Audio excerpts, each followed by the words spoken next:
Anche se la Guardia di Finanza ha scoperto nella Valle dell'Agno evasioni milionarie, Arzignano rifiuta l'etichetta di capitale dell'evasione che le hanno affibbiato i media nazionali. Oggi Prima Città in provincia di Vicenza ha siglato una convenzione con la direzione regionale dell'Agenzia delle Entrate per collaborare all'attività di accertamento fiscale.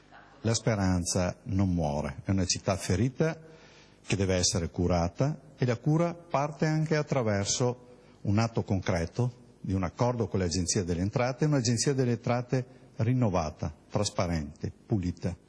Grazie allo scambio di informazioni fra i due enti, Comune e Agenzia, il contrasto all'evasione diventerà più capillare ed efficace. Dare quel supporto necessario affinché il cittadino sia effettivamente cosciente, come già lo è, che pagare le tasse è per il bene della collettività. Non sono delle frasi da manuale quando si dice chi evade danneggia la collettività. È così, altrimenti i conti non tornano. Una collaborazione, è stato detto ancora, volta a rendere concreto il principio dell'equità fiscale, in base al quale ciascuno paga in proporzione al proprio reddito. L'obiettivo è anche stanare chi vive nel lusso e dichiara pochi euro all'anno, in barba ai sacrifici di tanti operai e lavoratori dipendenti.